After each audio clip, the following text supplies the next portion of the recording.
Comment connaître et se reconnecter à sa mission d'âme?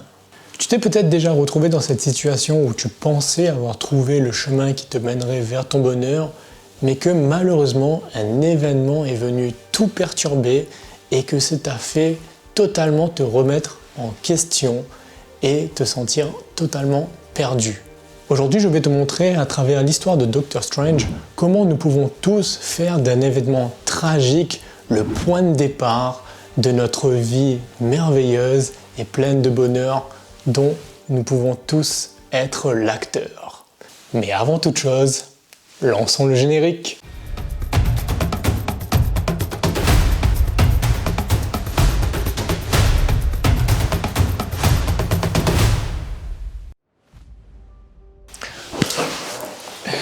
Salut, c'est Gaël Salési et bienvenue pour un nouvel épisode d'Harmonisateur de vie, la chaîne pour te créer une vie en accord avec ton véritable toi et tes valeurs. Si tu es nouveau sur la chaîne, je t'invite à t'abonner car je partage chaque semaine un tutoriel rempli énergétiquement d'harmonie. Je t'invite à rester jusqu'à la fin car je vais partager avec toi l'outil indispensable pour t'aider à vivre en accord avec ta mission de vie. Un film que j'ai beaucoup apprécié ces dernières années est celui de Doctor Strange.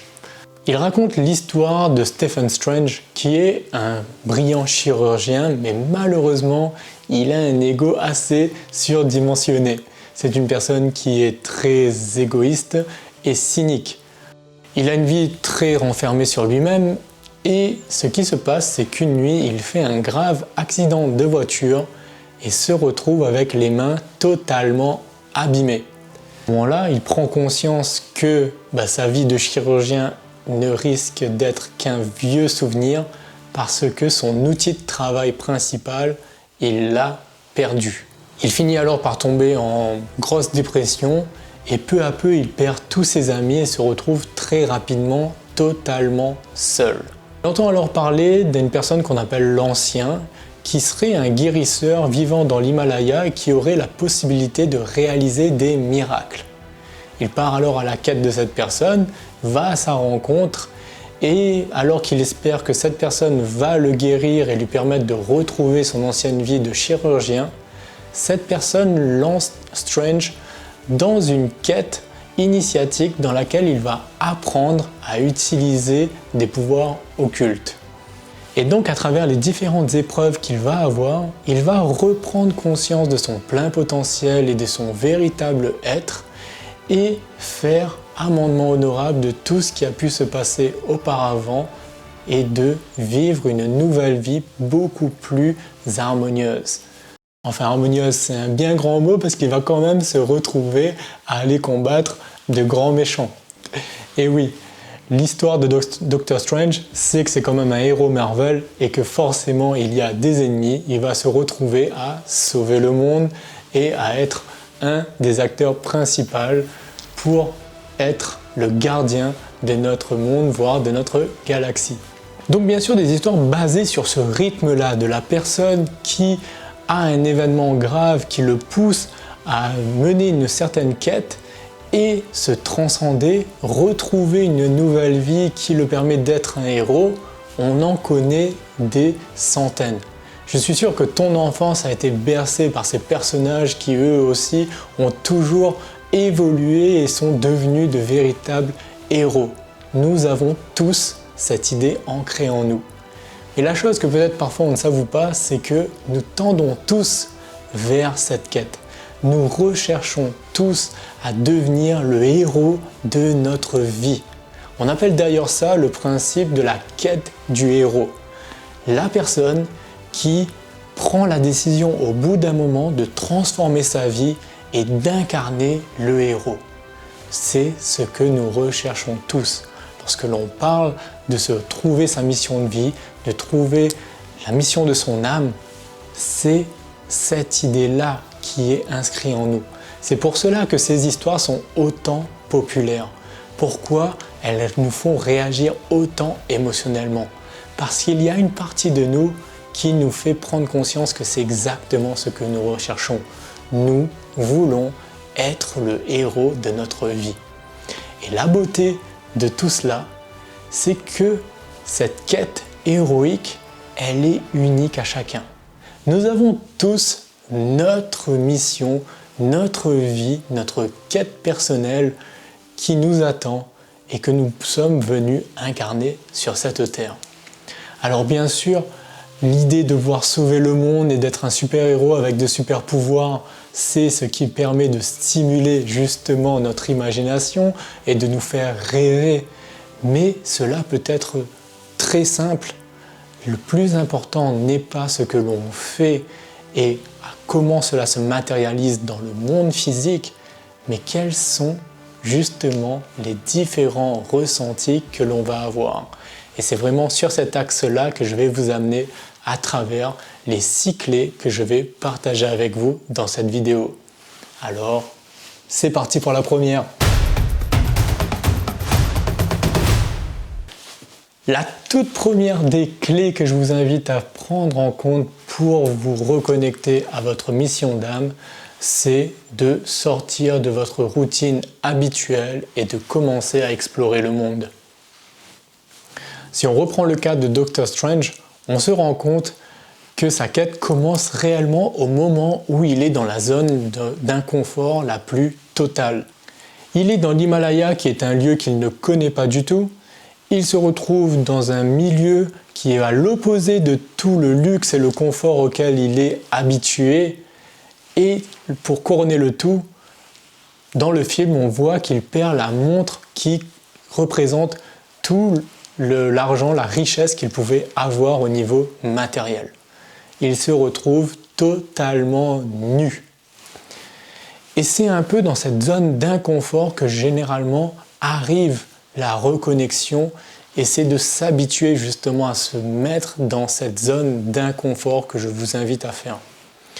Allez explorer l'inconnu, allez explorer des choses que vous n'avez jamais faites, des mondes que vous ne connaissez pas, afin qu'il y ait un effet de résonance qui se crée avec vous.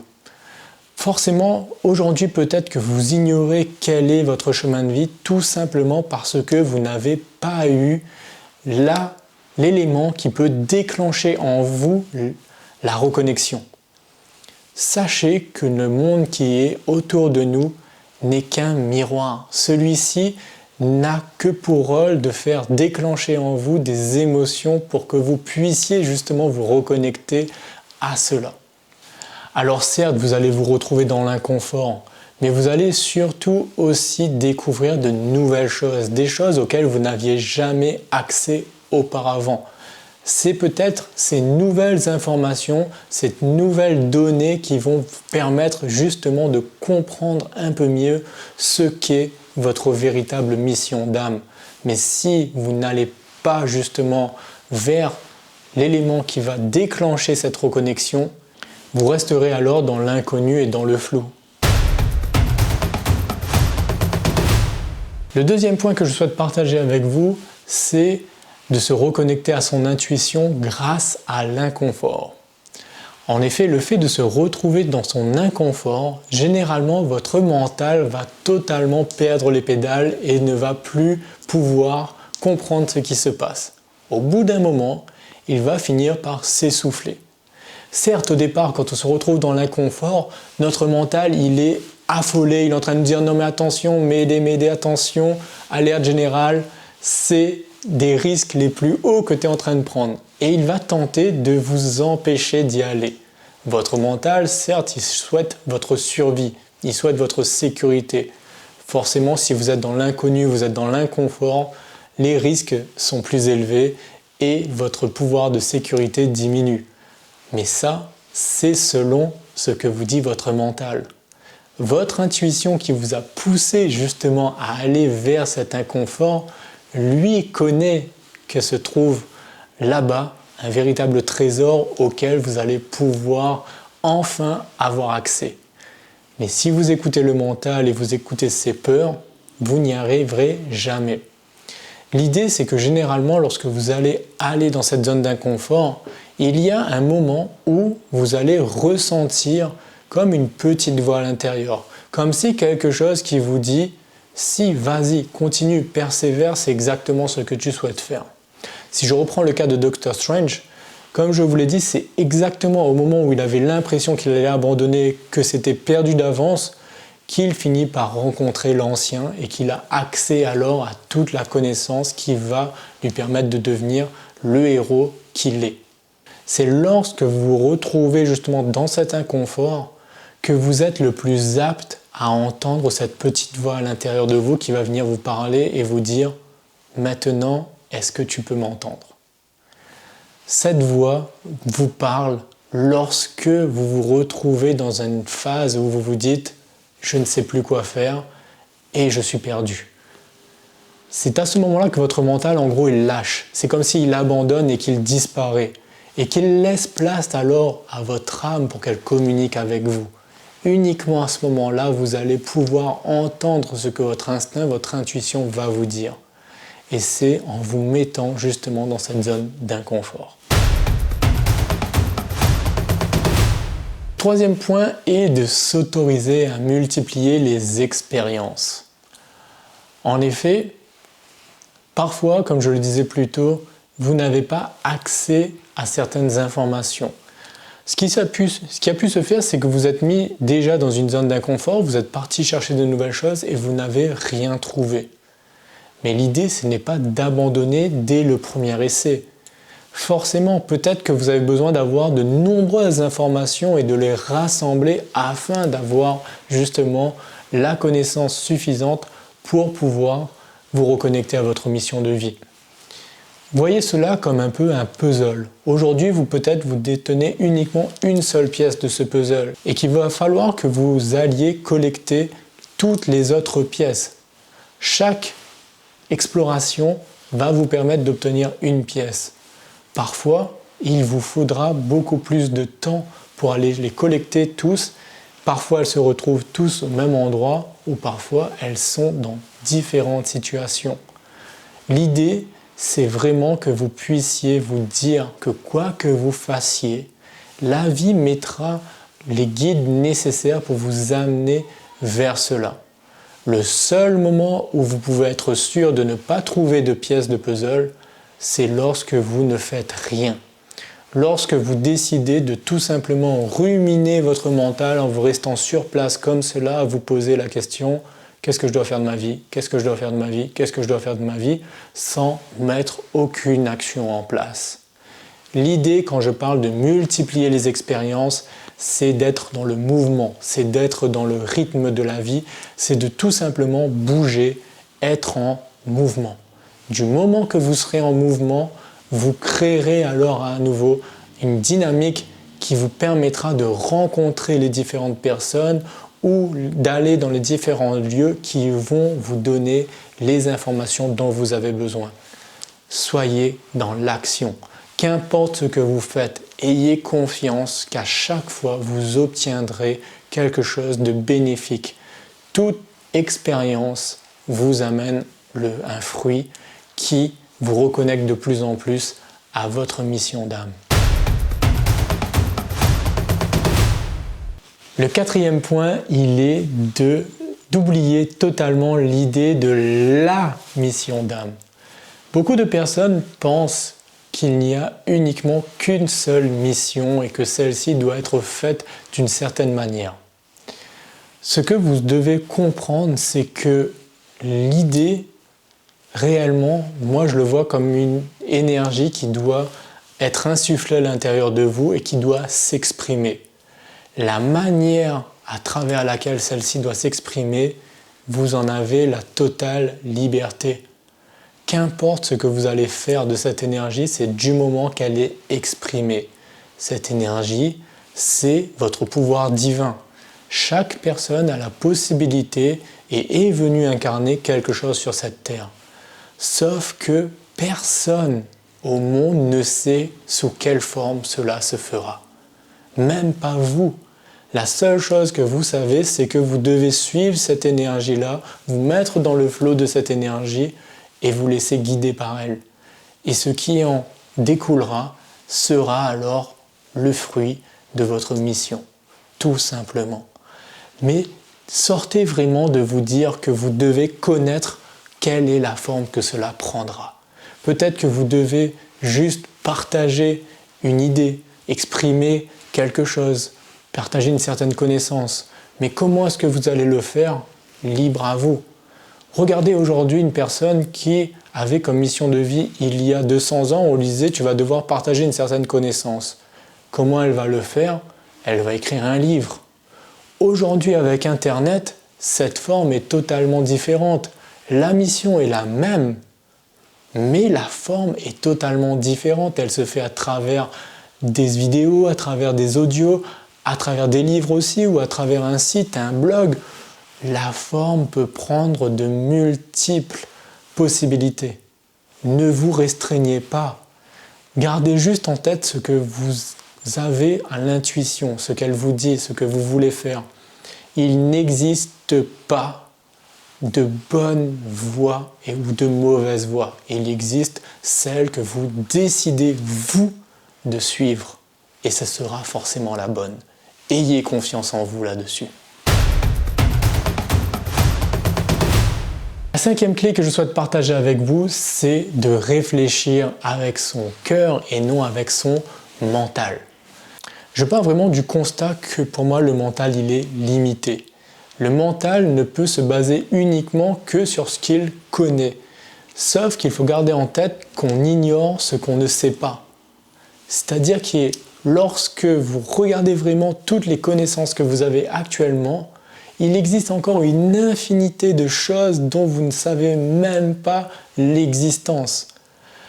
Dites-vous bien que vous ne pourrez jamais obtenir toute la connaissance qui existe dans le monde. C'est bien impossible. Votre mental ne pourra jamais obtenir autant de connaissances. Du coup, étant donné que le mental ne peut pas avoir toutes les connaissances du monde, comment est-ce que vous pouvez alors chercher par quelque chose de limité une vérité absolue? Ce n'est juste pas possible. Il faut donc utiliser un autre outil. En suivant votre cœur, en suivant votre intuition, vous allez justement vous reconnecter à votre puissance divine et entendre cette voix qui, elle, peut vous guider et vraiment connaître la vérité. Cette voix qui a la capacité d'être plus grande que vous, de voir les choses au-delà de votre simple être, mais vraiment en globalité, et de vous guider sur la voie qui vous correspond. Il y a cette idée aussi que le mental et notre cœur, en quelque sorte, sont en conflit. Beaucoup de personnes se lancent des objectifs, se lancent des projets de vie qui sont uniquement basés sur leur mental, mais quand on les amène à se reconnecter à leur intuition, à leur cœur, le projet devient quelque chose de totalement opposé. Il y a souvent un conflit. Pourquoi ? Parce que le mental aussi va se baser sur des choses extérieures qui sont peut-être pas du tout en accord avec vous, votre être intérieur. Peut-être que vos parents vous ont dit « si tu te lances dans telle voie, tu seras un raté, tu vas rater ta vie ». Peut-être que quelqu'un autour de vous a justement essayé de faire ce que vous souhaitez, mais n'a pas réussi. Et du coup, vous vous dites « si cette personne n'a pas réussi, ça veut pas, moi, je ne pourrais pas non plus réussir ».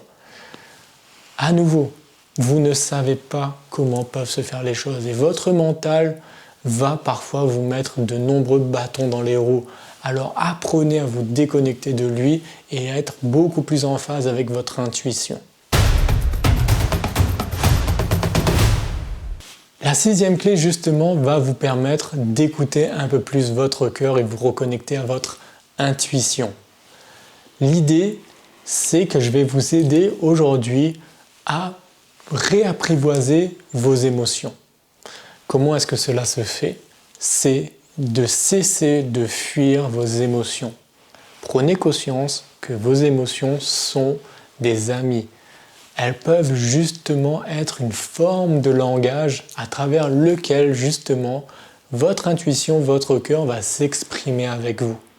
Si vous fuyez à chaque fois que vous entendez une émotion, que vous ressentez une émotion, si vous êtes dans la fuite, ça veut dire que vous vous coupez alors de la possibilité d'entendre votre cœur, votre intuition. L'idéal est donc de s'habituer à nouveau à ressentir ces émotions et en être vraiment très proche. Pour cela, Pour beaucoup de personnes, la première des clés va être justement d'arrêter de cesser de fuir. Bien sûr, il y a des moments où les émotions arrivent et vous n'avez pas envie de les ressentir. Et je vais vous donner alors une clé toute simple mais d'une puissance énorme, c'est de donner rendez-vous à vos émotions. Oui, donner rendez-vous à vos émotions. L'idée qui se cache derrière, c'est de vraiment, comme lorsque l'on invite quelqu'un lors d'un date, c'est de créer l'atmosphère propice justement à la liaison. Lorsque l'on crée du lien justement, on est vraiment en phase avec cela. Et quoi de mieux que d'avoir l'environnement, l'atmosphère le plus adéquat pour cela? Combien de fois est-ce que vous avez pu ressentir des émotions à des instants où vous n'aviez pas envie de les ressentir? Vous vous dites par exemple je suis au travail, c'est pas du tout le moment de ressentir de la colère ou de la tristesse. Vous êtes face à vos enfants, vous vous dites que c'est pas le moment d'aller exprimer des émotions aussi qui peuvent être négatives. Vous ne voulez pas montrer ce côté-là de vous. Pourtant l'émotion elle est là et elle a une certaine chose à vous faire prendre conscience.